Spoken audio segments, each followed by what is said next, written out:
Yo conozco a Rosa desde hace muchos años en el ámbito de los trastornos de la conducta alimentaria. Para mí siempre ha sido un referente, una maestra. Ella es especialista en psicología clínica, especialista en trastornos de la conducta alimentaria y del peso, profesora de técnicas de mindfulness aplicadas a la alimentación y a la imagen corporal. Y yo diría una persona que se ha enriquecido a lo largo de toda su trayectoria profesional con la observación de las cosas. Es decir, yo creo que a medida que te vas haciendo, vas cumpliendo años, de la observación vas aprendiendo, te vas haciendo más preguntas, y que ella, que es una conocedora insaciable y una, como ha dicho antes, ¿no?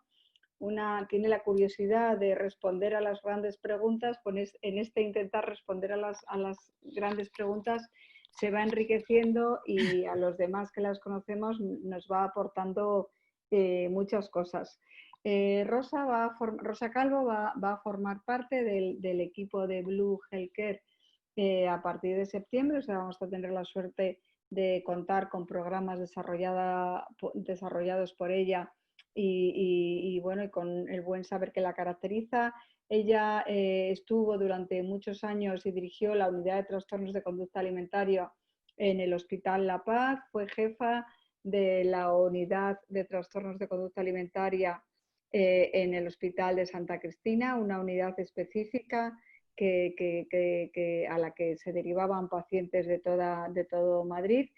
Y bueno, yo cuando era residente y empecé la residencia, el doctor Chinchilla, que fue en el que, bueno, pues en el que yo me fijé para iniciar mi, mi, mi curiosidad también por los trastornos de conducta alimentaria, siempre decía que los pocos que sabían algo de esto eran él y Rosa Calvo. Y entonces, como yo del doctor Chinchilla también me fiaba mucho, pues entiendo que esto era así.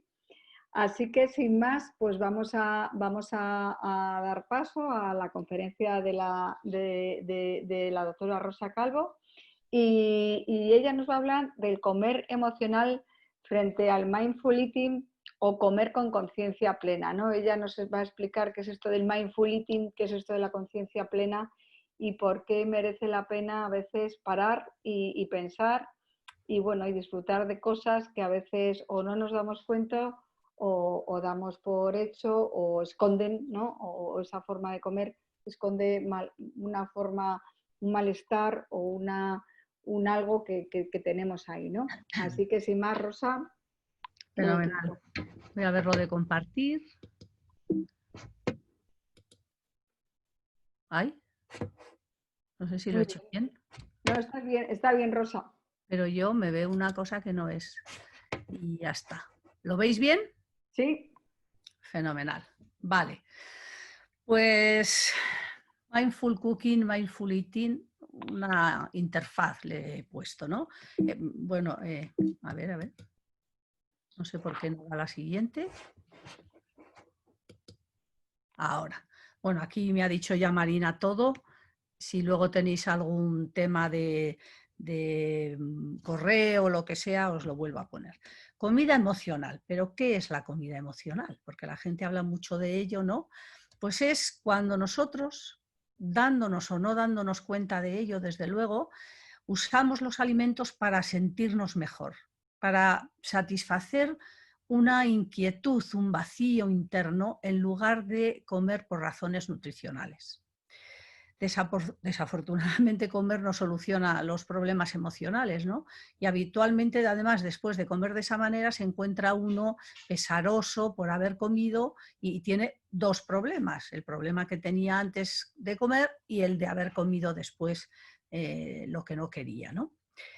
Yo os diría que en este momento toda la población comemos de alguna manera de forma emocional. No hay una persona que pudiera decir que nunca ha comido emocionalmente, ¿no? Cuando estabas preparando un examen, en cualquier momento complicado, sin darnos cuenta, vamos a la comida. Entonces, creo que no es un drama, es una situación. Ya veremos que ni siquiera es drama, es una situación a la que recurrimos de una manera relativamente frecuente los humanos, pero tiene una característica y es que solemos utilizar en esas ocasiones alimentos muy gustosos o que nos confortan, que nos dan bienestar, pero generalmente, según dicen actualmente, son poco saludables o menos saludables de aquellos que deberíamos comer.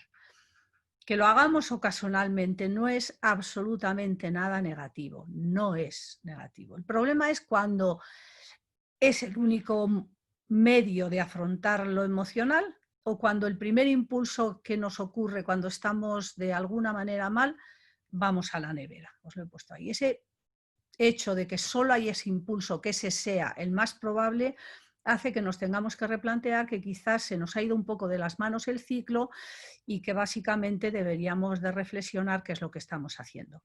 A veces comemos, nos sentimos culpables, esa misma culpa nos lleva a volver a comer y se hace una especie de círculo vicioso del que no se sale. En ese momento ocurre una situación psicológica que se le ha llamado el priming afectivo, es decir, el alimento adquiere un valor afectivo, ¿vale?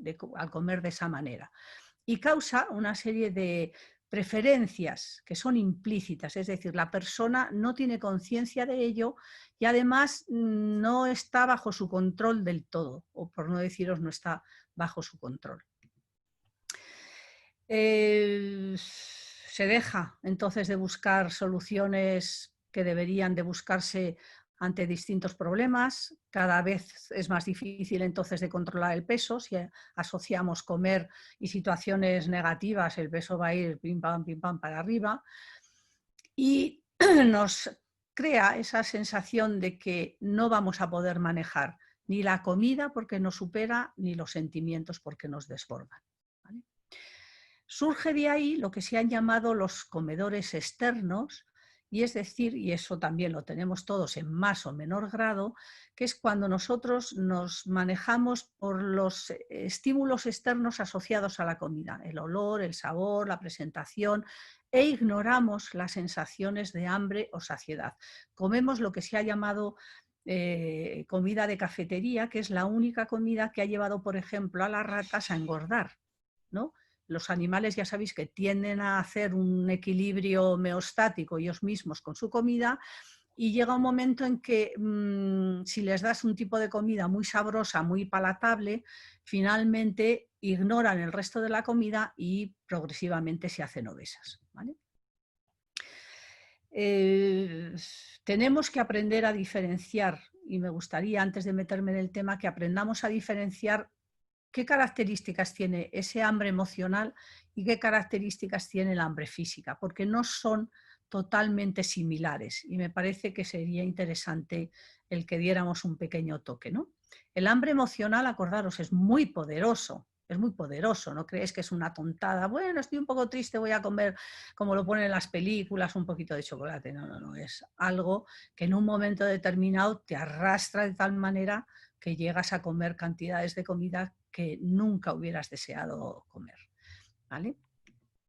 Entonces, algunas pistas. El hambre emocional suele aparecer como de repente, ¿no?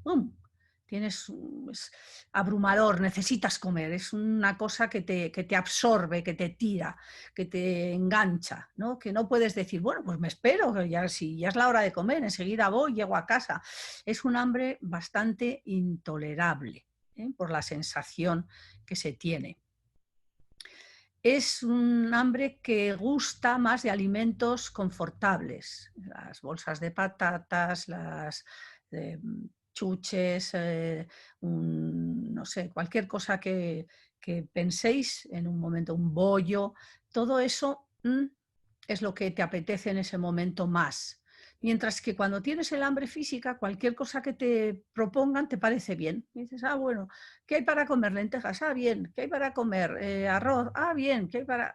Ese hambre es el hambre nutritivo, el hambre del cuerpo, el hambre que se necesita para alimentarse, ¿vale? El hambre emocional también nos lleva a comer sin sentido, se le ha llamado mindless eating, ¿no? En los que comes y no te has dado cuenta que has comido. Me contaban muchas veces las pacientes con trastorno por atracón que ellas no comían, si se comían 30 bollos, no comían los 30, engullían los 29 y luego comían el 30. Es decir, es un hambre sin conciencia, un hambre muy rápido, en el que engulles más que comer y no se suele, a pesar de todo, disfrutar, porque se va a la búsqueda de aquello que la mente ha dicho, necesito esto. Y hasta que no se consigue, por eso os digo yo, el tratamiento siempre le decía yo, come los bollos o lo que fuese, el primero y luego el segundo, y date cuenta de todos, porque posiblemente igual en el cuarto ya no quieres seguir comiendo.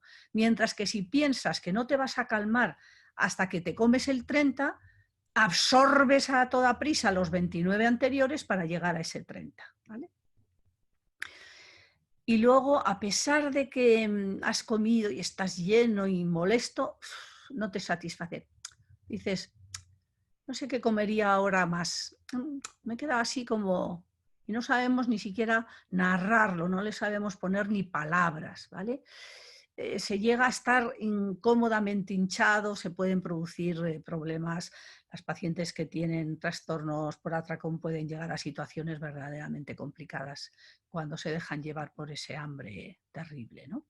Y además no se localiza en el estómago, se localiza más bien como en la zona del pecho, no os lo he puesto, pero es puesto cabeza, pero yo creo que es más esa zona como de vacío existencial, ¿no? De ese vacío que a veces tenemos cuando tenemos una ansia y no sabemos de qué. Ese sería el hambre emocional, ¿vale? Y también ese hambre emocional te va a producir culpa, arrepentimiento o a veces vergüenza de cómo lo has comido. Pues ya os he dicho que es más bien engullir que comer, ¿vale? El hambre de comer, el hambre nutritivo, no te produce nunca ni vergüenza, ni culpa, ni nada. Sientes que has comido lo que necesitabas y te quedas tan a gusto, ¿eh? Las pacientes distinguen muy bien esas dos características, ¿no? Pero se puede hacer algo con ello, ¿no? Es posible hacer un cambio.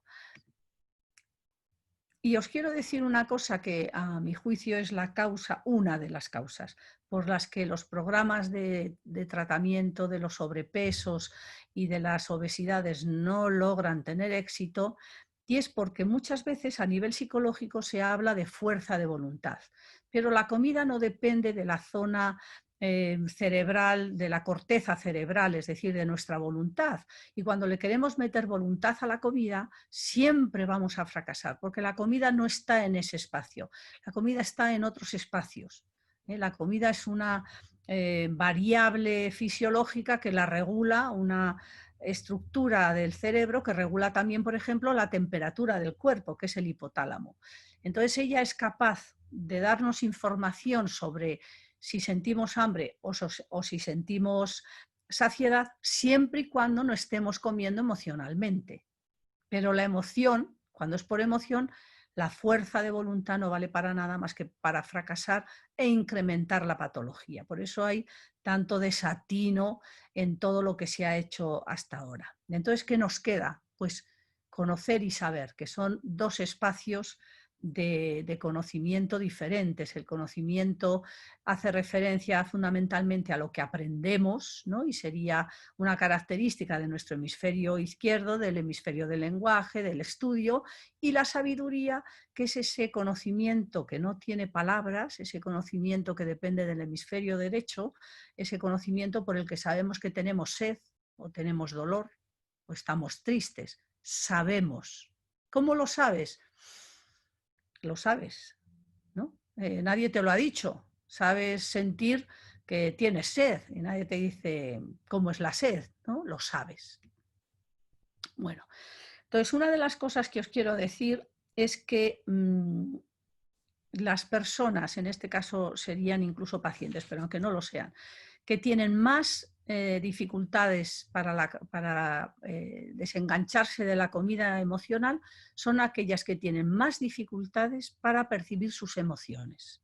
O sea que la primera circunstancia es que nos tenemos que replantear si es muy frecuente en nosotros el acudir a la comida, es que la emoción está asociada con la comida porque no notamos las emociones, porque se dice se somatizan las emociones. En vez de notarlas, sentirlas y darles una interpretación, nosotros no lo sabemos, no sabemos narrar lo que nos pasa y por tanto no sabemos cómo manejarlo. Entonces, una primera cuestión importantísima es esa alexitimia que se llama, el desconocimiento y la dificultad que tenemos para identificar y expresar nuestras propias emociones, ¿vale? En los pacientes esto es tan importante, en los pacientes de trastorno de conducta alimentaria, que tanto el desconocimiento como el descontrol emocional están asociados a todos sus síntomas. Os he puesto aquí atracones, pero pueden ser vómitos o pueden ser decisiones de restricción o de hacerse autolesiones, etc. O sea, todo el descontrol emocional es, digamos, el sustrato que está en las patologías de los trastornos de alimentación, ¿vale? Otra cosa muy importante, os he dicho lo emocional, es la ausencia de refuerzos. O sea, hay muchísimas personas o unas cuantas personas, quizás el sesgo de la clínica te da eso, hay muchísimas, que no tienen prácticamente ningún otro refuerzo en la vida. No saben encontrar un bienestar en la vida, ¿vale? Solo el refuerzo alimentario. Y entonces, pues claro, la tendencia general cuando necesitamos sentirnos bien es acudir a la comida. Y entonces se adquiere esa saliencia que os he dicho, ese priming afectivo que os he dicho antes, ¿no? Que tenemos no solo que saber de nuestras emociones, sino también diversificar aquellas cosas de la vida que nos llevan a estar felices, que puede ser el encuentro con la naturaleza, el saber expresar algo, el escribir una cosa, el sentir que conocemos o hacer cosas para los demás o llevar una vida con un propósito, una vida con un propósito, ¿vale? Es interesante que además las personas que tienen más problemas para esta parte emocional y de refuerzos, si pierden peso en los programas, lo recuperan mucho antes, pero incluso pierden menos peso que las personas que tienen mejores alternativas para la comida, ¿vale? Y otra cosa importantísima en cualquier proceso de cambio y en este, si tenemos que cambiar esa relación intensa que puede haber entre comida y emoción, es la rigidez. Cuando somos muy rígidos, cuando somos muy poco flexibles, tenemos dificultades de que nuestro cerebro sea capaz de cambiar, ¿no? Entonces ahí, si queremos, somos muy perfectos y lo queremos hacer todo y todo es como vivir en una especie de línea sobre el aire, pues entonces estamos siempre en riesgo y además de eso es imposible establecer ningún cambio porque todos son abismos y temores, ¿no? Y yo me planteaba, por eso que os he dicho antes, bueno, pero ¿y por qué? ¿Por qué la comida tiene esa fuerza? ¿No? Entonces, digo a nivel emocional. Comer desde el primer día de la vida de un ser humano es mucho más que nutrición, ¿eh?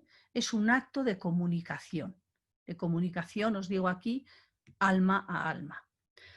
Desde el punto de vista psicológico, nutritivo es todo aquello que nos da bienestar, plenitud, crecimiento personal, todo lo que suma en la vida. Eso es nutritivo, no solo el alimento físico. ¿Y qué pasó? Pues que ese primer día de nuestra vida, a todos prácticamente, a no ser al que tiran al bebé que tiran en la basura, pero más allá de eso, a todos los demás bebés, ¿qué nos ocurrió el primer día de la vida? Que nos cogieron para darnos de comer. Y en ese momento nos dieron todo lo que anhelamos. Nos dieron calor, nos cuidaron. Posiblemente nos canturrearon un poco. ¡Ah! Nos dieron cariño. Y nos dieron una cosa fundamental también, que es compañía. Todas esas sensaciones primigenias en las que el cerebro está tan capaz de que todo se le quede, ¿no? Y de que se prenda y de que se fije, se quedaron ahí para siempre. Entonces, la comida, desde el primer inicio de la vida, está asociada al mundo emocional y afectivo, al mundo de la compañía, del calor y del cariño. O sea que, de una manera inconsciente, todos los seres humanos, en algún momento cuando nos encontramos mal, sin quererlo y por esa primigenia experiencia que hemos tenido, tendemos a buscar la comida.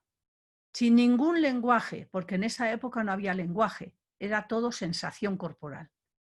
Entonces, en nuestro cuerpo está asociado comer a bienestar. No os olvidéis jamás de eso. Entonces, eso no lo vamos a quitar. ni tiene sentido, ya llegaremos a ello. Es nuestra impronta de todos los, supongo, todos los mamíferos, no es el resto de los animales, pero desde luego de los humanos y de todos los mamíferos sí. Entonces, cuando se come, se vincula a uno afectivamente, ahora que está tan de moda los apegos, es cuando se hace el verdadero apego, ¿eh?, en la vida de las personas, en ese momento, ¿vale? Lo dijo Winnicott y lo ha dicho mucha más gente. Esa huella anépsica va a perdurar para siempre. Siempre va a estar ahí la persona, el alimento y el afecto. Fijaros que entonces le quito también esa cosa como de denostar la alimentación emocional. No, no, perdona. Tiene su aquel y la debemos de colocar, como en todo en la vida, en su justa medida, ¿vale? Y además vamos a utilizar la comida durante toda la vida para comunicar sentimientos, ¿no? Les hacemos una comida especial a alguien que queremos, o a los niños les tenemos una comida que les gusta, o celebramos algo con comida, y es normal y sano, nada de eliminar eso, por Dios, ¿eh? Cuando quedamos en algún sitio y hay una persona que tiene su pequeño o gran dificultad para relacionarse con las demás y resulta que está en medio de la comida, a esa persona le resulta mucho más fácil conectarse.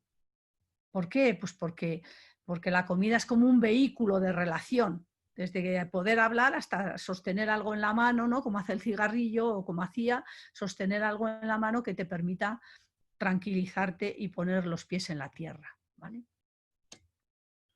Las abuelas en los fogones contaron todas las tradiciones, las madres los afectos, pero ¿y los emigrantes o los estudiantes? ¿Y cuando estabas estudiando y llegaba un paquete a algún compañero y le habían mandado un chorizo? ¡Ah! ¡Qué maravilla!, ¿no? Dios, te sentías como en casa. La comida es el hogar. Imaginaros la profundidad que tiene lo comer. Yo cuando lo tratan de esa manera, no, pim, pam, y controlas y no sé qué, digo, pero ¿qué sabrá esta gente? Pero si es que no se dan cuenta de lo que significa todo esto, ¿no? Esta relación se expresa en el lenguaje, os he puesto 2 ejemplos, pero hay miles. Prácticamente todo lo emocional está asociado a la comida. ¡Ah! Es que se me indigesta esta tía, ¿no? ¿No decimos eso? Que no le trago. O coges al niñito, ¡ay, qué rico! Está para comérselo. El lenguaje afectivo está asociado a comer. Bueno, pues, ¿qué ocurre si eso no se da? Los efectos son devastadores. Los efectos son devastadores. Hay un famoso experimento, por antonomasia, el experimento que se hizo, Federico, no sé si era Barbarroja, se le decía, o lo que sea, un militar austriaco que quería formar perfectos soldados, valientes y aguerridos, y aunque este experimento ya se había hecho en Egipto, pero él lo planteó de esa manera. Entonces cogió un grupo de 30 bebés, los llevó a una maternidad donde estaba, para el momento, claro está, los mayores adelantos de higiene, de todo, y se les planteó a los cuidadores que les alimentaran con todo lo mejor, les dieran todo lo mejor, la ropa lo mejor, todo. Pero, nadie podía darles la más mínima muestra de cariño, ¿vale? ¿Qué ocurrió? Que a las pocas semanas todos los bebés murieron, todos. ¿Qué interpretación hicieron en esa época? Que igual había venido una bacteria y había infectado a todos los niños. Bueno, tuvo que transcurrir unos cuantos años para que nuestro amado Spitz, un psicólogo suizo que trabajó sobre todo con los niños en hospitales, ¿no?, y descubrió el problema del hospitalismo, descubrió que el verdadero motivo por el que se habían muerto estos niños era por la ausencia de estimulación afectiva. Los niños a los que no se les coge para darles de comer y cuidar se mueren, pero se mueren literal, ¿eh? Esa carencia afectiva es devastadora. Primero empieza el niño a no tener motricidad, por ejemplo, tiene grandes dificultades para darse la vuelta en la cuna, no desarrolla lenguaje, o si lo desarrolla muy pobremente, ¿vale? Y llega un momento que si esa ausencia de cariño es muy grande, entonces hay un marasmo, un fracaso de todos los sistemas corporales y cerebrales, y el niño muere, ¿vale? Entonces, cuando al niño no se le toca, no se le da cariño cuando se da de comer, es una catástrofe, una verdadera catástrofe, ¿vale? ¿Qué ocurre? Afortunadamente, si el caso no ha sido excesivamente grave o se puede parar, muchos niños recuperan la impronta, ¿no? Pero hay algunos que se quedan con estas lacras, ¿no? Y dificultades, sobre todo con una cosa que se le llama anedonia. Son personas que no son capaces de vivir ninguna felicidad en la vida, ¿vale? Son personas que emocionalmente murieron en esos años de la vida. Y es muy difícil, muy difícil. Ya veremos que sí se puede, actualmente se sabe que se puede recuperar bastante a través de las prácticas precisamente de meditación y de mindfulness. Pero es complejo y no toda la gente está dispuesta a plantearse que lo quiere hacer, ¿eh? Así que la alimentación tiene que estar asociada a lo emocional, tiene que haber ese apego. ¿Os habéis dado cuenta muchas veces que coméis algo de una máquina y no os alimenta? Y si os queda un vacío de frío, de que ahí no hay nada, te has comido la comida y no hay nada, y no te ha pasado nada. Supongo que sí que lo habéis notado 1000 veces, ¿vale? Bueno. Por tanto, cocinar y comer son dos experiencias esenciales en la vida que tienen que estar dedicadas no solo a proporcionar el sustento para sobrevivir, sino al bienestar físico y emocional del ser humano. Cocinar y comer con conciencia plena entra dentro de un grupo de técnicas que se les llama de enraizamiento o de anclaje a la vida, lo que decimos muchas veces de tener los pies en el suelo, ¿vale? De estar en tierra, tomar tierra y no perdernos en la mente. Luego lo veremos un poco más adelante, ¿vale? Y esto es la otra cosa que me sorprendió y que miré un poco, porque además mi hija ha hecho cocina y repostería y quería yo entender por qué, a dónde iba todo esto. Y entonces me di cuenta del viaje, porque es un viaje realmente, un viaje maravilloso, que ha hecho la cocina, sería desde el otro lado, desde la alimentación a lo psicológico. Han llegado ellos también. Tanto la alta gastronomía como el humilde biberón que os he puesto aquí. Entonces, como la alimentación ha ido también haciendo un viaje maravilloso, ¿no? ¿Qué es la gastronomía? Pues todo lo que hace referencia, ¿no?, a lo que nutre y alimenta. Y es un término griego que dicen que está contenido en un tratado que nos regaló la diosa Atenea y que está recogido en el banquete de Platón. Básicamente, de entrada, todo estaba ahí, todo objetivo de la alimentación es la conservación del ser humano, ¿no? O sea que una cosa que ayuda mucho también a comprender y a reflexionar es que la alimentación es la vida, o sea, si no nos alimentamos no vamos a vivir.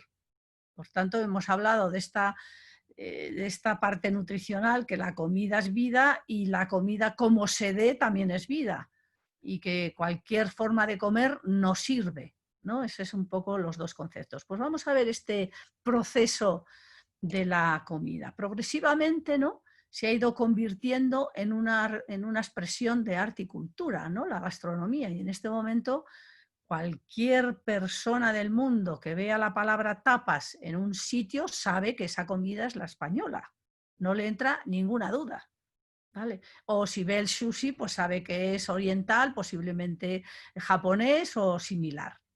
Entonces, es una expresión, ¿no?, de nuestro conocer, de nuestra vida, de nuestra cultura, de todo, que está formada, por supuesto, por un conjunto de conocimientos y técnicas que se han ido acumulando a lo largo de la historia, pero que expresan algo más. Y ellos mismos, como han ido progresivamente, a mí me fascina, ¿no? La alta gastronomía, además, ha buscado el arte, ¿no? La exquisitez, la calidad de los ingredientes, pero también, y lo sabéis perfectamente, la esencia de cualquier restaurante de alta gastronomía es el chef. Sin el chef no hay. El día que desafortunadamente murió Paul Bocuse, pues su centro, vale, queda y no sé qué, pero el alma del cocinero se fue.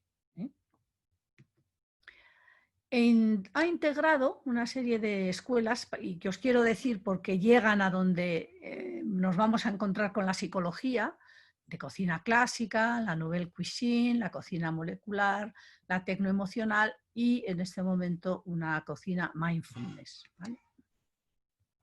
Que exige conocimiento, hay que saber. Hay dos cocineros muy importantes en el inicio de esta cocina clásica, que son Escoffier y Antoine Carême. Por ejemplo, Antoine Carême era el de las croquetas y Escoffier hizo los melocotones Melba, por ejemplo, ¿no? Y bueno, pues desarrollaron un tratado, varios tratados de cocina clásica, y luego se estudiaron en escuelas. Ya sabéis que la más famosa es Le Cordon Bleu, pero que la conoce en todo el mundo, pero bueno, que hay muchas escuelas en este momento de categoría en el mundo, ¿no?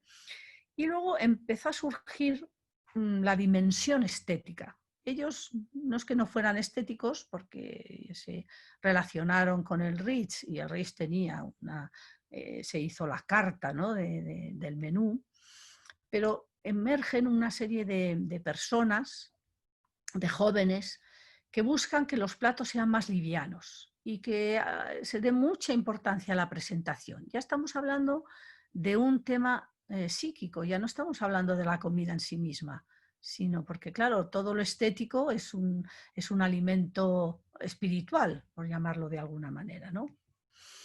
Y se le da mucha importancia a la forma y al color. Los platos tienen que ser elegantes, sencillos, los sabores exquisitos, ¿no? Hay que encontrar, ya en ellos hubo este grupo, la búsqueda de la armonía entre los sentidos y el espíritu. O sea, lo que buscaban ellos ya en la Nouvelle Cuisine era el efecto subjetivo del plato, de la belleza contenida en el plato. ¿Vale? Luego, en este sentido, también se ha hablado mucho de la cromonutrición, es decir, la alimentación a través de los colores, ¿vale? Porque resulta que los colores de los alimentos están asociados a nuestras emociones, los colores y las emociones están totalmente asociadas con, además, algunos órganos del cuerpo humano, y tienen una importancia vital, porque no es lo mismo comer un alimento blanco como la leche que un alimento marrón como las lentejas. Cada uno aporta una parte nutricional de nuestras necesidades que van cambiando, pero que no son las mismas. No es lo mismo comer tampoco un alimento verde que uno rojo, ¿vale? Entonces, el color de los alimentos está asociado a sus propiedades nutricionales, pero también está asociado a las emociones que están asociadas. Por ejemplo, el alimento rojo, el rojo está asociado a la ira, pero también está asociado a la acción o a la energía. Entonces, dependiendo de en qué momento psíquico estemos, a veces nos tiran los alimentos verdes, o nos tiran los rojos, o nos tiran los azules. Y no es una tontada, es que está implícito tanto la emoción como la necesidad del nutriente que tiene ese alimento de ese color. Por ejemplo, el verde se dice que aporta serenidad y calma, y el naranja un nivel de estado de ánimo muy positivo, ¿vale? Y más, ¿no? Los marrones son los energéticos, ¿no? Los que dan esa fuerza de la vida. O puede ser una nuez, una lenteja, como os he dicho antes, o cualquier otro fruto que sea marrón. Y luego emergió la investigación y aparecen un grupo de investigadores que se interesaron por la cocina, de científicos aficionados, y desarrollaron esta cocina vanguardista, aplicación de los principios de laboratorio a la cocina. Empezaron a ver qué procesos químicos se producían, ¿no? Y exploraron esas áreas y llegaron a lo que se ha llamado, que ha estado muy de moda estos últimos años, la cocina molecular, ¿vale? Con este diálogo entre el científico y las técnicas, pues se produjeron muchas revoluciones. Os he puesto aquí la deconstrucción o las gelatinas calientes o las esferificaciones, etcétera. Bueno, pues todo un cambio. Pero, bueno, y hubo un encuentro hace unos pocos años, unos igual 6 o 7, en el que coincidieron los grandes cocineros del mundo y llegaron a la conclusión de que la comida para ellos tenía que ser saludable, sostenible y solidaria, ¿no? O sea, ya estaban metiéndole también esa actitud ante la vida, ese dar a la vida, esa, lo que llamaremos luego eudaimonía, ese aportar a la vida, no solo el alimento, sino mucho más, ¿vale? Y luego exigía también respeto, ¿no? Un respeto a la naturaleza, el no ser tan caprichoso de comer las cosas que se dan en enero. ¿Por qué no tratamos de que si la madre naturaleza nos da alimentos específicos de una zona, comamos esos y no estemos con el antojo de no sé qué? Bueno, en un momento puede tener un antojo, pero básicamente sería este respeto a la naturaleza, ¿no? También no hace falta que los productos sean muy caros, sino que estén tratados con cuidado, tanto en su forma de producción como en el transporte o lo que sea, ¿no? Los productos artesanales, bueno, ponerles una cosita en la tapa no significa que esté hecho con amor, pero bueno, las elaboraciones cuidadas son muy importantes, ¿no? Y luego se ha hecho mucho, mucho hincapié actualmente, que me encanta, que es el cuidar la huella del carbono, es decir, qué cantidad de CO2 echa cada alimento a la madre naturaleza simplemente por el hecho de transportarlo de sitios tan lejanos que realmente no tiene sentido hacerlo, ¿no? Eso. Pero los propios cocineros se plantearon que la tecnología no era el fin que ellos buscaban. O sea, estaba muy bonito hacer un humo y no sé qué, pero eso no era. Ellos los que querían eran generar reacciones emocionales. Ahí va, y dije yo, pues esto es pura psicología. Esto ya no es gastronomía. Esto es psique, emoción. Bueno, y entonces se metieron en este espacio introspectivo maravilloso, ¿no? Y le llamaron, los hermanos Adrià en concreto, la llamaron la cocina tecnoemocional, ¿vale? Donde ya no era un trabajo, era una forma de vivir lo que se hacía en la cocina, ¿vale? Ya es una vida con sentido. Claro que tenía que ser bonita, agradable, táctilmente, gustativamente, olfativamente, visualmente, pero sobre todo tenía que transmitir un estado de ánimo al comensal. Le tenía que dar esa experiencia maravillosa que no olvidaría jamás. Ese es el momento en el que el cocinero se vuelve realmente un psicólogo a través de la comida. Y a mí me parece fantástico y maravilloso el que lo hayan hecho ahí y que hayan llegado ahí. Yo, el chef Damián me encanta porque trató de demostrar, de hacer sentir, mejor dicho, el inicio del otoño con un plato que mezcló los últimos melocotones y las primeras castañas. A mí me parece, digo, qué hombre tan maravilloso. Es que cada artista, cada persona con una imaginación y una sensibilidad, pues eso, o sea, la cocina se ha vuelto una parte emocional de la vida. Nos tienen que cautivar los sentidos, pero después tiene que ser todo evocación y sugerencia, ¿no? Y estamos a la búsqueda del tiempo perdido de Proust, ¿no? Con la Magdalena, cuando tiene esa sensación de repente de que toda la historia de su vida aparece en contacto con el bocado que da a la Magdalena. Eso es un poco la búsqueda actual de los grandes y de los medianos y de los pequeños cocineros. Todas las personas de verdad que están queriendo expresar algo en la cocina están expresando una cosa emocional. Luego pueden haber imitadores, pero claro, eso no es nada, esa comida está vacía, ¿no?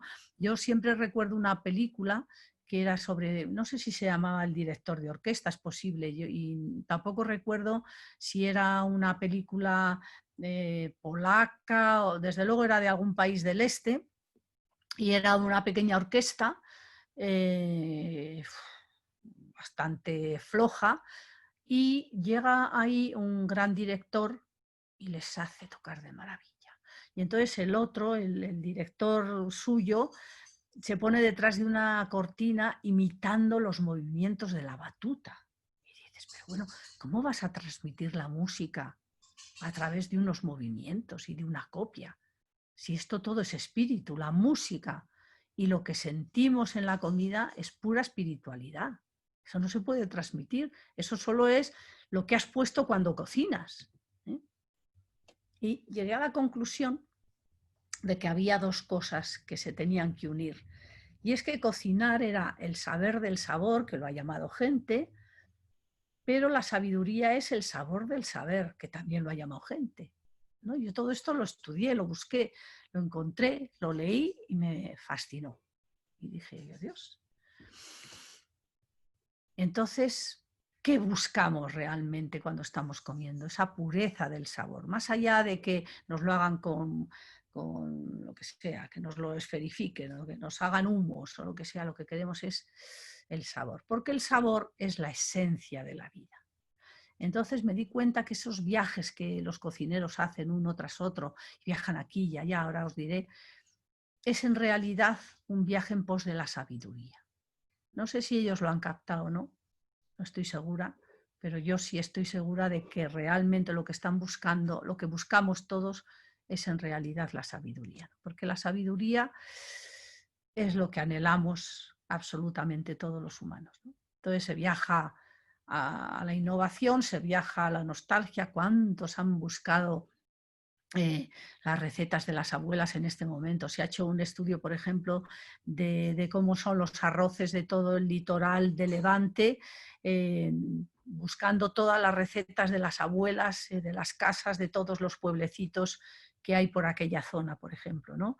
O la importancia que se ha dado ahora a las culturas indígenas, ¿no? La cantidad de gente que ha ido a buscar cómo cocinan cualquier grupo de indígenas que no contaminados por la cultura nuestra, ¿no?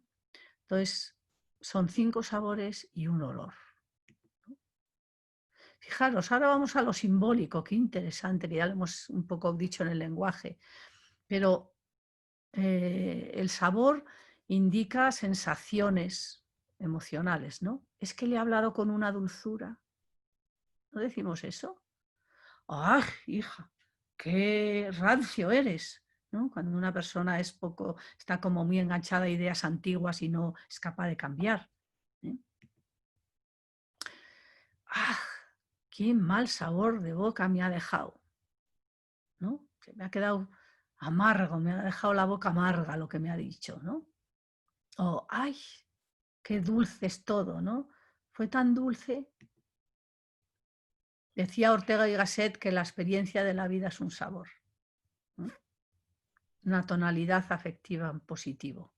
¡Qué niña tan salada! Y el olor, ay Dios, el olor. El olor es lo más de lo más de lo más, porque el olor es la esencia de lo que hay, ¿eh? Es lo que contiene la cosa, y sin él, sin ello, eso no sería lo mismo, no sería.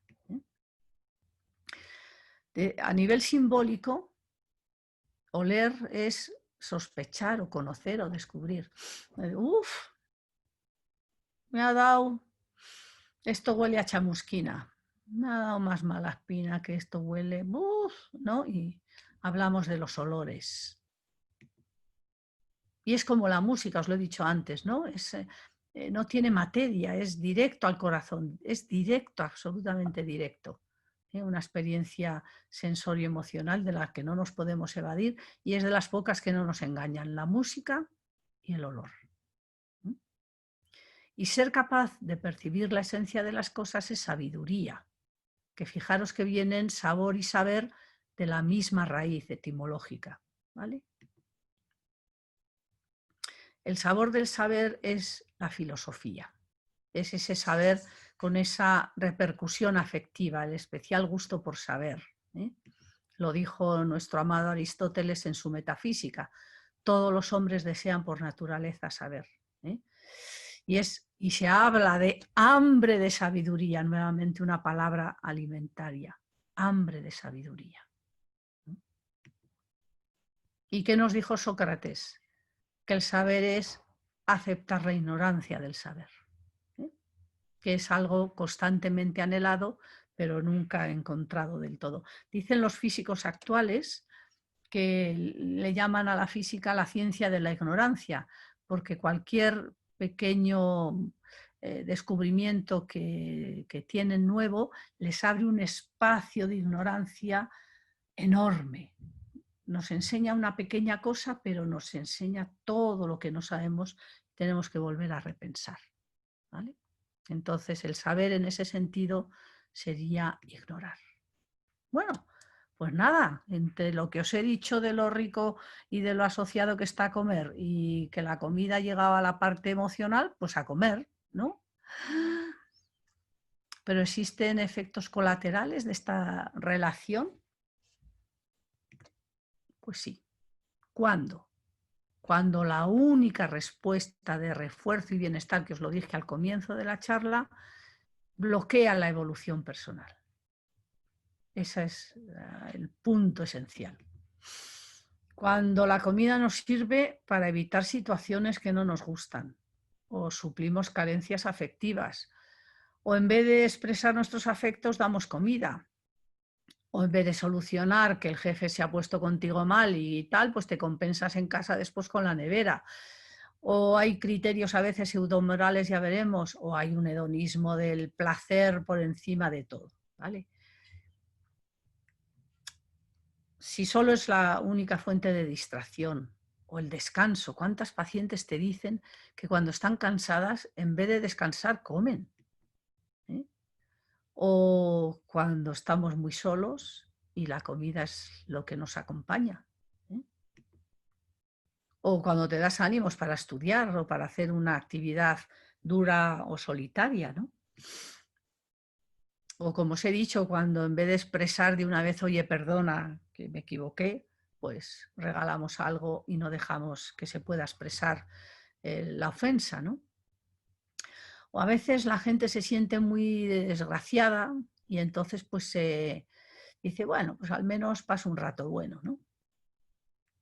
O como forma de agresión a veces, propia hacia uno mismo si se siente con sobrepeso y sigue comiendo porque ya vaya asco, o ajena si le molesta a los demás que estén con sobrepeso y ahora que se fastidien que me dijeron A, B, C y yo, ala, pues ahora que se lo coman, ¿vale? Esta cosa que se decía antes, ¿no? ¿Cómo vas a dejar algo en el plato habiendo millones de niños que pasan hambre? Pues echarte la comida como un basurero a tu estómago no le ayuda tampoco al niño que no come. Será si gastas menos y lo facilitas para que les llegue a ellos y tengan esa posibilidad. Mucha gente tiene asociada la menstruación a situaciones de debilidad y que deben de restituirse con la comida, o al cansancio, como os he dicho, y no se descansa, solo se come. También hay a veces cuando la comida es gratis, entendiendo gratis en un sentido muy amplio, perder oportunidades. Si está ahí, ¿cómo lo vas a dejar? Si hay en un buffet croissants y tostadas y no sé qué, ¿cómo vas a probar de todo un poco? O porque no vaya a ser que luego falte, que voy a estar muchas horas fuera de casa y comes en exceso. O como os he dicho, ¿no? Que si no comes eso, te has perdido la oportunidad de disfrutar. ese hambre emocional, la comida, como os he dicho antes, no la puede calmar. Lo que necesita es otro tipo de alimento, ¿vale? Que no se debe de evitar, insisto, debe ser completado con algo que se ha llamado el bienestar eudaimónico. Si la comida solo es fuente de soluciones, vamos a generar un apego, vamos a generar una posición que es muy similar a lo que son las drogas. No hay todavía una investigación que pueda decir que ningún alimento genere dependencia, pero sí que el acto de comer puede generar dependencia. Es decir, se parece más al apego y al craving que produce el juego, que quizás otras sustancias más drogadicción. O sea, la dependencia existe, pero se asocia más a esta acción de comer, ¿eh? Más que al alimento que lo comes. Durante un tiempo los sentimientos, el malestar va a estar sepultado, pero luego ¡boom!, van a emerger con muchísima más fuerza, ¿eh? Y se produce este apego nocivo, esto sí que es lo que tenemos que evitar, ¿vale? No se suele ser consciente de ello, no nos damos cuenta de ello, ¿eh? De que estamos haciéndolo eso. Entonces, ¿qué tenemos que hacer? Tenemos que sumar. ¿Os acordáis que al comienzo de todo os he dicho que lo nutritivo desde el punto psicológico es sumar? No restar. Está muy bien que disfrutemos y que tengamos ese hedonismo en la comida, pero súmale otras cosas, ¿no? Lo que yo creo que hay que hacer, porque la comida, como os digo aquí, si está hecha con cariño y se come adecuadamente, es sanadora y nutritiva, pero tenemos que hacerlo sin esos apegos perniciosos. A esa forma de comer en positivo le he llamado calorías emocionales. Vamos a comer las calorías físicas, pero vamos a comer calorías emocionales. Vamos a dar a nuestros semejantes y a nosotros mismos esas calorías, que son que recibamos un trato digno, ¿eh? Un trato que merezca la pena, que nos respete. Otra cosa importantísima que encuentro en muchos pacientes con obesidad es que no han sido nunca protagonistas de su vida, que sean protagonistas, que no hereden solo la ropa, y es una forma simbólica de deciros, que tengan esa parte en la que ellos sean únicos, ¿vale? A ser posible que las relaciones que establezcamos no sean competitivas, que demos esos abrazos, pueden ser físicos o psicológicos, ¿no?, positivos, y sobre todo hacer notar a cada uno de nosotros como seres humanos que valemos, que para alguien, que alguien te vio y le pareciste maravilloso y que valías. Eso es una caloría emocional que no tiene precio. Cuando recibes esas calorías emocionales, las calorías físicas no son tan necesarias. Son necesarias a nivel nutricional, pero ya no son tan necesarias para encontrar el afecto que buscábamos, ¿vale? El conocimiento es otra caloría emocional, ¿vale? Como os he dicho, las relaciones también humanas y positivas, ¿no? Esta forma de vivir se le llamó eudaimonía, y para mí es que Aristóteles no tiene precio, pues es la plenitud del ser, ¿eh?, a través de la virtud. Y es, en vez de decir solo como lo hedónico que cojo del mundo y que disfruto, que sí, ¿qué ofrezco al mundo? ¿Qué puedo ofrecer? ¿En qué puedo contribuir yo al bienestar global? ¿Eh? Las personas que hacen eso tienen una actitud positiva, se aceptan a ellas mismas, tienen una gran autonomía personal y tienen sobre todo un sentido vital, tienen un propósito en la vida. No viven una vida sin cerebro, que no saben ni a dónde van, todo el día acción, acción, acción, sin saber hacia dónde van con lo que hacen, ¿vale? Se replantean. Para llegar ahí tenemos que hacer unas cuantas, desarrollar, mejor dicho, unas cuantas cualidades que yo siempre que las veo digo, me queda mucho todavía. Hay que ser prudente, modesto, gentil y amable, tener un cierto humor y ser justo, ecuánime. La justicia es muy importante para el bienestar de las personas. Pues estas personas que llevan la vida así son las que tienen mejores resultados en su salud, en la manera en la que afrontan sus conflictos, ¿vale? Tienen vidas más longevas y sus capacidades cognitivas a lo largo de los años, cuando van envejeciendo, permanecen intactas. Esta misma característica va a ser la característica de mindfulness. Ya llegamos, que os he hecho una introducción muy larga. Pero además de eso, se ha visto, como todas las técnicas de mindfulness, todas, esta también, tienen mucha menor tendencia a tener inflamaciones. Acordaros que todo lo que nos pasa la mayoría de las veces es que se nos inflama algo, ¿vale? Vamos a trabajar para llevar una vida de bienestar, de disfrute, pero de una manera en esa virtud que decían los griegos, ¿vale? Entonces, esto va a requerir tanto practicar meditación o mindfulness como una actitud mindfulness, que no son similares del todo. A mí me parece que mindfulness es cuando Oriente se encuentra con Occidente. Ese momento, ¿no? Esa conexión de los dos hemisferios mundiales, terráqueos, como nosotros nos tenemos que unir en nuestros dos hemisferios cerebrales. Es cuando el cuerpo calloso de la Tierra ha empezado a conectar. A mí me parece que es un momento importantísimo de la humanidad, ¿no? Porque hay como un enganche entre las dos, el conocimiento de Occidente y la sabiduría de Oriente.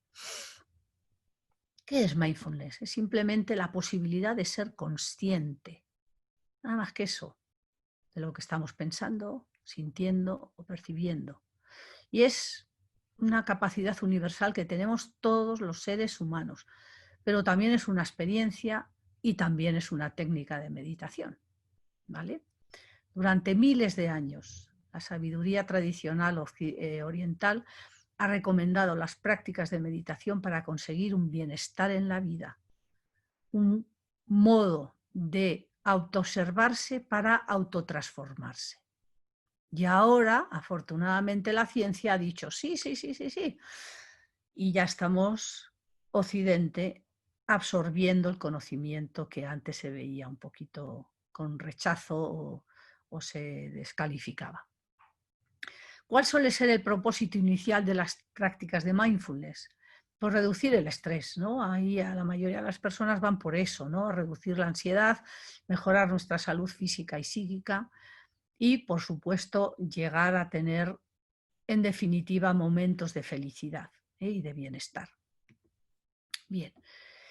Los investigadores y clínicos occidentales han encontrado que el cultivo de mindfulness es absolutamente positivo para todos los occidentales, sin que tengan que estar interesados en las tradiciones espirituales orientales. Y han puesto el énfasis en destacar que tiene un carácter secular, no religioso, es secular, ¿vale? Aunque se basa en técnicas meditativas ancestrales de Oriente, ¿vale? Sobre todo del budismo, y a su vez el budismo se apoyó en textos sánscritos de los Vedas. Bueno, es porque me gusta a mí tener un poco la perspectiva de dónde se viene lo que hacemos, ¿no? Claro que Buda fue uno de los que perfeccionó el conocimiento de las técnicas de meditación, pero se piensa que ya hace 18.000 años que se hacían en algunos monasterios que había repartidos por el mundo, ¿vale?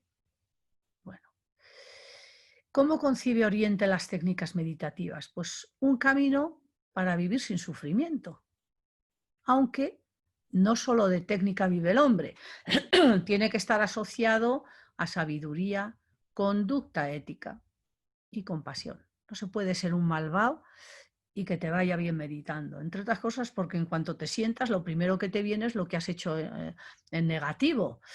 Y llega un momento en que se te pone aquí y lo tienes que dejar. O dejas las técnicas o dejas de hacer eso negativo. Una de dos. Las dos a la vez es prácticamente imposible.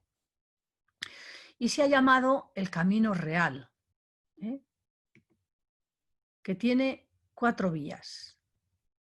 Lo que se ha llamado el karma yoga, que la gente lo ha entendido regular, es la vía de la acción y del trabajo, el ora y labora de nuestros monjes. Si solo te quedas en karma yoga, te haces muy grosero, ¿no? Solo lo físico. Ñaña yoga, la vida del estudio, del conocimiento, que solo te quedas en él, te haces muy obsesivo, porque la mente no tiene más que preguntas, la mente no tiene respuestas, la mente solo se cuestiona, es el corazón el que da la respuesta. Bhakti yoga, la vida del amor, de la devoción, dices, pues esa es la mejor.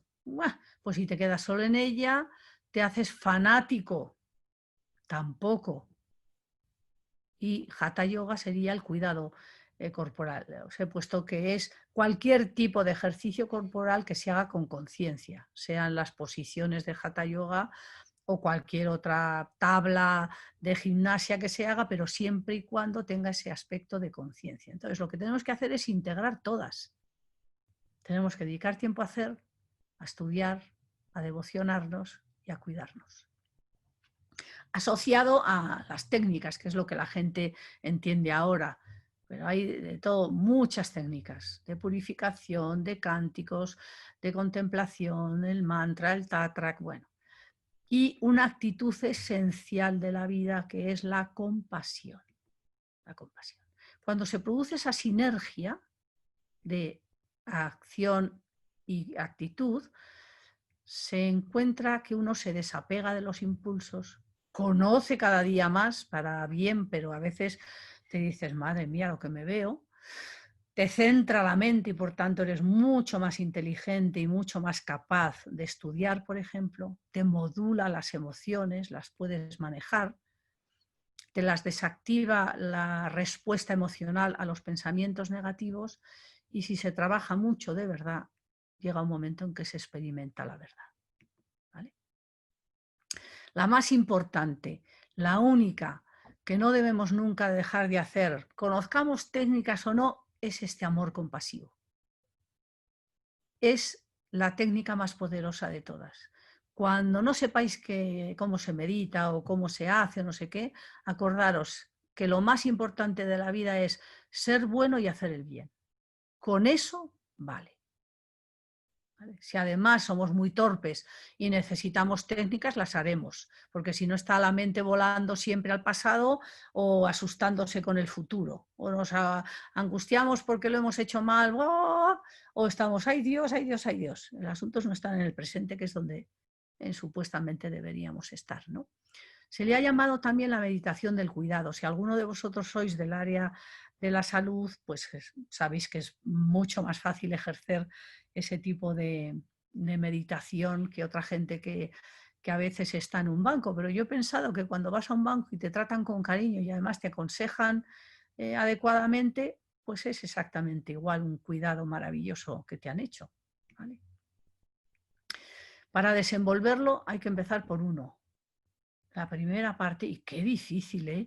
Yo encuentro que es lo más difícil que me pasa, el tener un poco de compasión con uno mismo, porque tenemos una tendencia a castigarnos que es superior, ¿vale?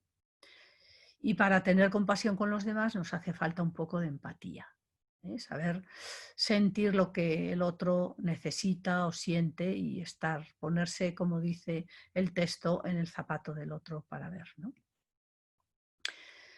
Pues todo esto forma parte de las grandes religiones, así que la gente que quiere hacer mindfulness y es católica, le va de miedo.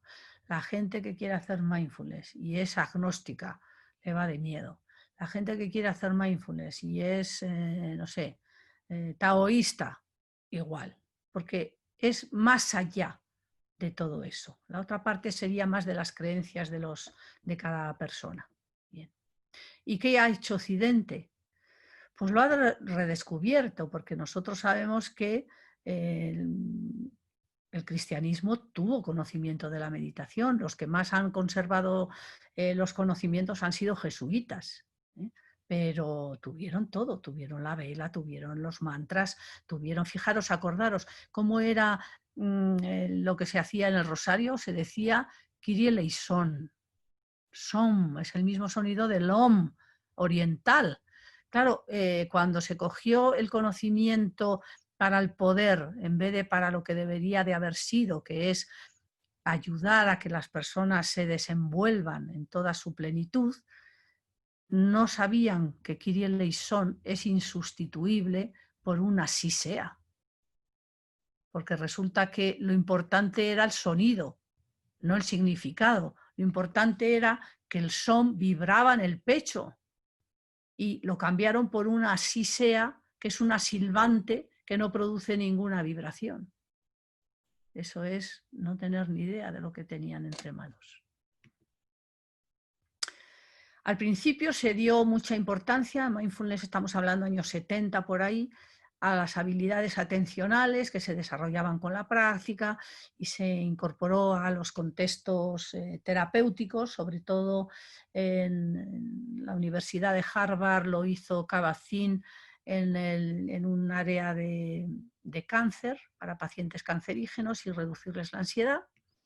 Y luego cuando se metió la parte de la compasión, yo creo que es una unión, como os he dicho, ¿no? Los dos hemisferios terráqueos se unieron y empezaron a conectar entre ellos, ¿no?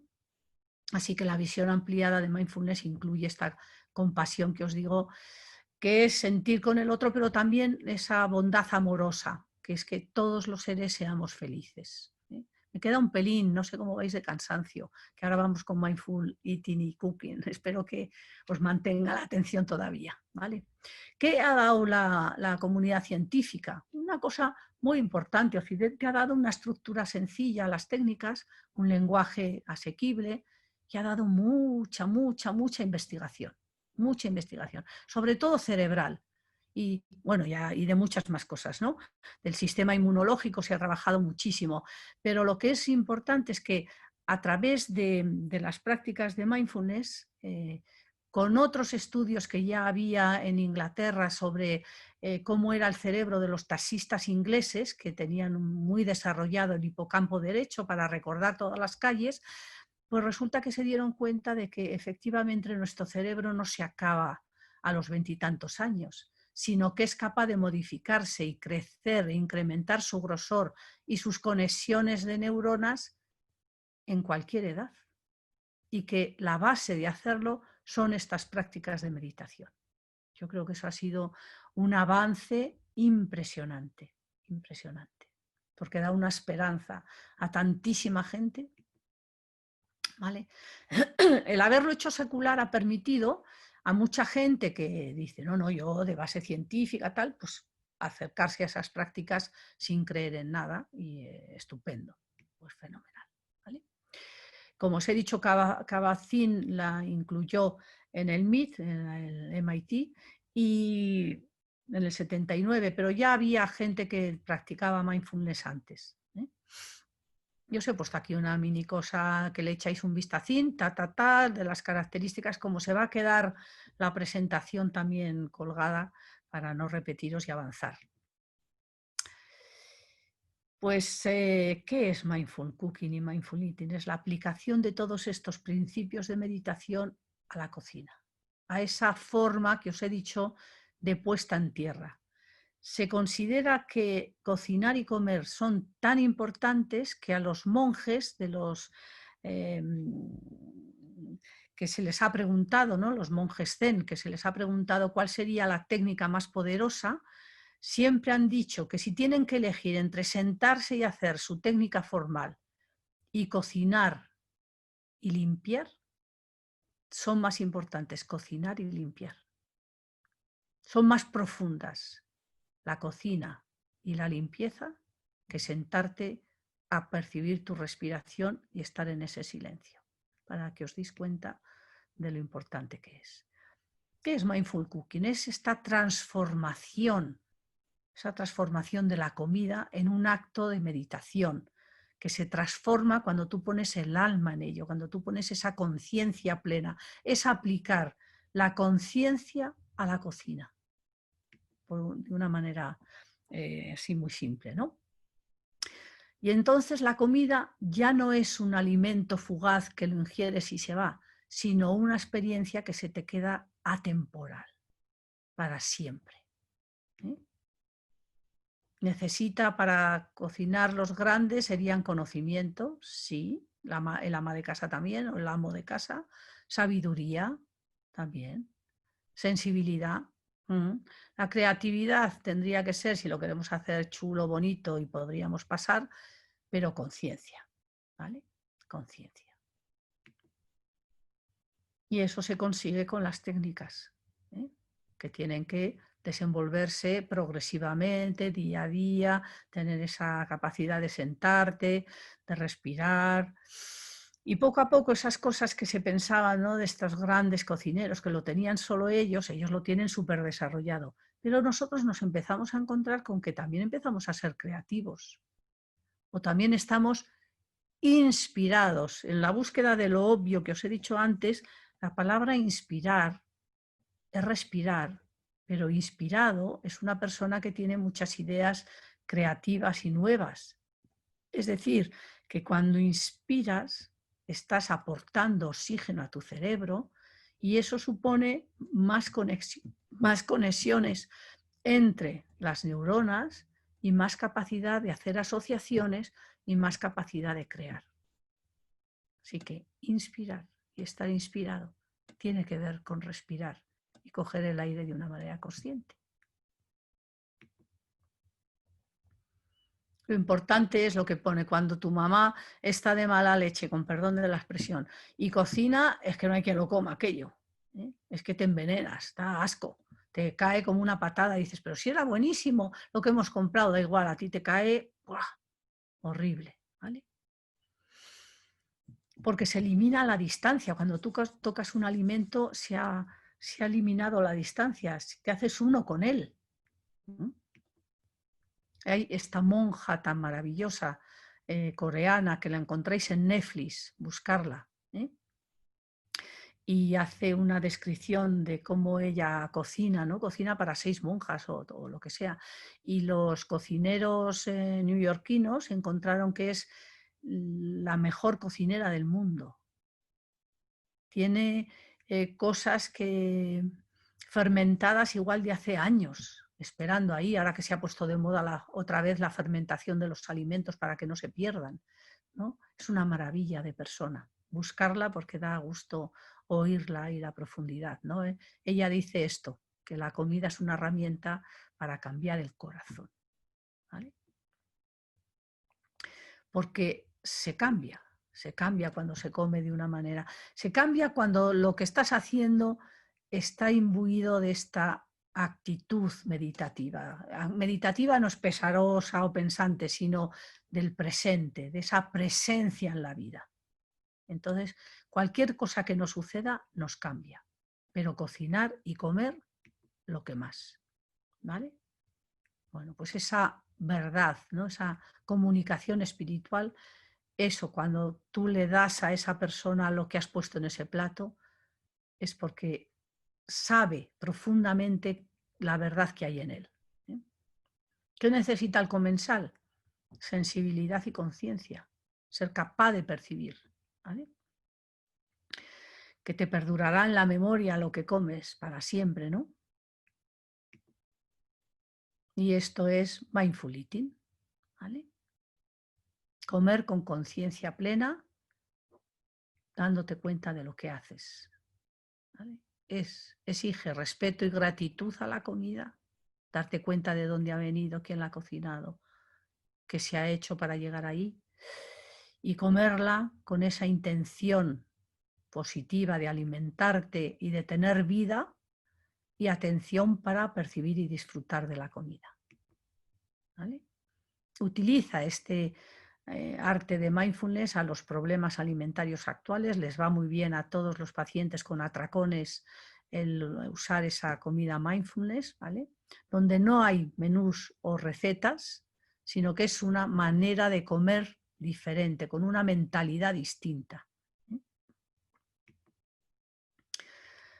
Es poner atención en ese proceso, al sabor, al olor, a las rugosidades, a los pensamientos que tienes, a las sensaciones que te produce, a lo que te produce en la boca, a lo que te produce en el estómago, a lo que has pensado y sentido.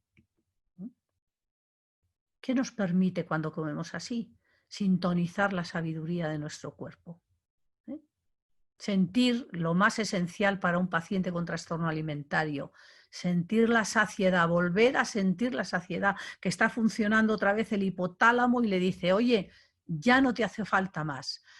Eso es un alivio para todas las pacientes con TCA, porque la anoréxica no acepta comer lo que se le dice porque dice, ¿y si llego a ese peso y sigo comiendo y no paro? Porque claro, cuando ha restringido, ha generado tanto deseo de comer que tiene muchos miedos a tener atracones, y con razón.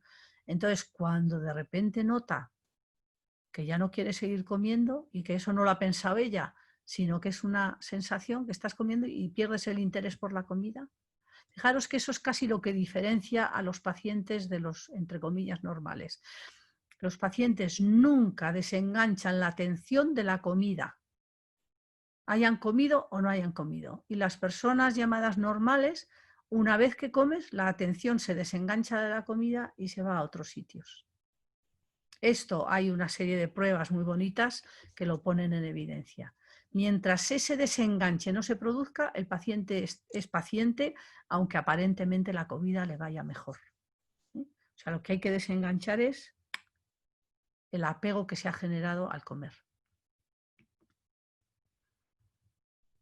¿Cómo lo hacemos?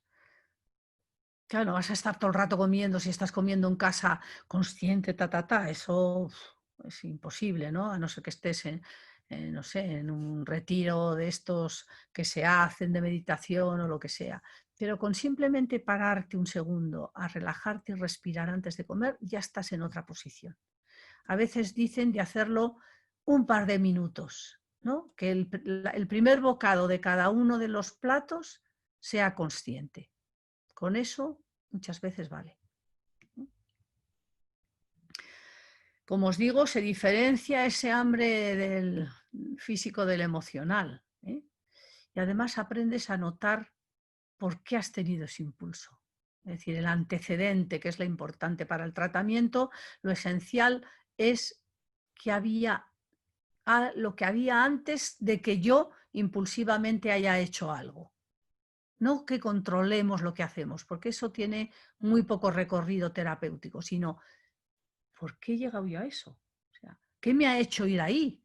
Porque si sé lo que me ha hecho ir ahí, igual puedo buscar respuestas distintas. La esencia de todo tratamiento es el antecedente. Si lo hacéis de una manera progresiva, pues seguramente llegaréis a un estilo de vida un poco más saludable, ¿no? Consciente para percibir qué y cuánto comes, ¿vale? Observar tu nivel de energía o de estrés o la sensación de plenitud. Saborear. Como os he dicho que la mayoría de la gente engulle, no come, engulle. Notar las texturas, el sabor que tienes, es ácido, es dulce, es salado, ¿no? Y estar comiendo, cuando comes, comes. Reduce la comida excesiva. Comer despacio y con conciencia reduce la comida excesiva. No es como dice la gente, comer despacio y con conciencia adelgaza. No, hombre, no. Comer despacio y con conciencia reduce la comida excesiva. Y claro que cuando reduces la comida excesiva de una manera habitual, seguramente tendrá una repercusión en el peso. Eso es lo mismo que, no sé, cuando decían del carbón, bueno, un ejemplo que ahora se me ha ido de la cabeza. ¿Vale? Pues, ¿cómo comenzamos? De momento, mejor con las prácticas de sentarse, respirar con conciencia y entrenarte un poco en focalizar la atención. Y después ya lo dirigiremos a la comida, ¿vale? No hacer cosas multitarea. Este concepto de multitarea es más anglosajón. En general nosotros no tenemos tanto ese concepto, aunque se ha perdido un poco, se ha aculturizado nuestra, valga la redundancia, cultura, y se copian muchas cosas negativas de otras culturas que no saben comer tan bien como nosotros, desgraciadamente. Ahora se ha puesto de moda esta cosa de comer en familia, Pero ¿desde cuándo nosotros no comíamos en familia? Yo toda la vida he comido en familia. Ibas del colegio y comías en casa. Ahora resulta que es que lo han descubierto. ¡Ah! Fíjate lo que dicen. No quiero nombrar a nadie. Lo que dicen, que hay que comer en familia. Pero si hemos comido toda la vida en familia. Estamos descubriendo el Mediterráneo. Eso es como cuando se atribuye. Una cosa es que Cabacín pusiera esta aplicación a cáncer en Harvard, cuando te dicen que mindfulness es una cosa de Harvard. Hombre, no, perdona. Es una cosa de 18 o 20.000 años de evolución que ahora han descubierto los occidentales diciendo, pues mira, sirve, no es de los locos que iban con los crótalos dando golpecitos y rapándose la cabeza, ¿verdad? Del Hare Krishna. Vamos a tener sentido común. Entonces, bueno, si alguno de vosotros tenéis esa tendencia a la multitarea, pues se dice, no, una sola cosa cuando comer, ¿vale? Pues comer. ¿Por qué? ¿Cómo? ¿Dónde? ¿Cuándo? ¿Qué? ¿Cómo? ¿Cuánto? Yo soy poco dada a darle vueltas a todo esto, ¿sabes? Pero bueno, de vez en cuando darte cuenta de por qué estás comiendo y dices, ¿y ahora por qué como? A muchos pacientes les ayuda, sobre todo esa comida de la noche que quieren comer y se levantan y ahora por qué quiero comer. Estoy comiendo a pie de despensa o de nevera. ¿A qué hora como? Porque no es lo mismo comer a una hora que otra. Resulta que los atracones, el grueso de los atracones se da hacia las 7, 8, 9 de la tarde. ¿Y ahí qué hay, amigos? Ahí está la melancolía, ahí está el atardecer, es el final del día. Es un momento en el que en general no deberíamos de estar solos, ¿vale? Porque si no, con esa asociación que os he dicho, pues es posible que vayamos a la nevera. Si es la hora en la que decidimos cenar, pues fenomenal, pero con conciencia, ¿vale? La melancolía. Y además daros cuenta de cómo lo preparáis y dónde lo consumís y dónde lo colocáis. Y a veces dicen, pues deja los cubiertos en la mesa para darte cuenta y ver más despacio. Bueno, eso son pequeñas sugerencias que están muy bien, ¿no? Que están bien, pero bueno, tengo hambre, tengo sed. Alguna gente come porque tiene sed. Bueno, siéntate, no comas a pie de nada, ¿vale? Respira 3-4 veces antes de empezar. Ya, esto es repetitivo. Una cosa interesante, y lo vais a ver en la diapositiva siguiente, os hablo de los 20 minutos. Los 20 minutos tienen que ver mucho, por ejemplo, para el tema de repetir de plato o cuando divides un atracón, una comida que no puedes parar. Entonces, en vez de decirte voy a no comer más, no te digas jamás que no a lo que quieras comer. No os digáis nunca no quiero de esto, no lo voy a comer. Pero a veces se puede dividir y las pacientes no saben dividir y tenemos que aprender a dividir. Posiblemente nosotros tampoco. Tampoco aguantamos lo inacabado y lo tenemos que acabar, ¿no? Tenemos que tomar todo el paquete de galletas. Pues déjalo, no puedo porque si está abierto voy a estar pensando todo el rato en el paquete, me como todas las galletas y así no pienso. Pero bueno, es que no es lo mismo comerte 4 que 40 galletas, ¿vale? Esos mecanismos. Entonces, dividamos. Entonces, en esa división o en esa espera para ver si queremos repetir, los 20 minutos son muy importantes porque parece ser que es el tiempo que necesita el cerebro para tomar conciencia de que se ha comido. Y entonces, a veces, en esos momentos, el cerebro nota que ya no quiere seguir comiendo. Eso ya no es control. Y lo que no es control no va a ir al descontrol. Eso es autorregulación. La comida no se puede controlar, me parece que os lo he dicho y si no así de claro. La comida no se puede controlar, pero la comida se autorregula y no la regulamos desde el cerebro gris de arriba, sino que se autorregula sola como se regula la temperatura del cuerpo que nos mantiene en 36 grados, haga 2 grados o haga 50. Y es la misma estructura. Entonces, si no hay control, no va a haber descontrol. Entonces, tenemos que llevar otra vez la comida a esa autorregulación. Entonces, parece que se necesita ese cierto tiempo para que el cerebro lo haga. Que a esos 20 minutos quiere seguir comiendo, cómelo. Pero vuelve a esperar otros 20 y a ver qué pasa. ¿vale? Entonces, la mayoría de las veces, con una segunda parte que ya has esperado, es que se te olvida que querías seguir comiendo. Eso, por ese camino vamos bien, ¿vale? Comer sin televisión, dicen, bueno, yo en las comidas habituales de la gente que pone la televisión, me parece que hay que comer con la televisión y no añadir ningún rollo de más, ¿vale? Otra cosa serían los ordenadores o hacer un trabajo o un periódico, que sería un poco de mala educación, pero tener ahí la tele, haber respirado un poquito, sentir lo primero que percibes y meditar habitualmente te va a llevar a notar todas esas cosas sin hacer nada más especial. ¿Mm? Lo de la mano dominante, pues bueno, son cosas que esas que se aconsejan, pero esto no son técnicas de mindfulness, son técnicas de retraso de la comida para que se haga lenta, ¿vale? Lo mismo que masticar. Pues sí, realmente es mucho más sano masticar, pero eso no es de la técnica de mindfulness, eso es del sentido común de cómo hay que comer, ¿eh?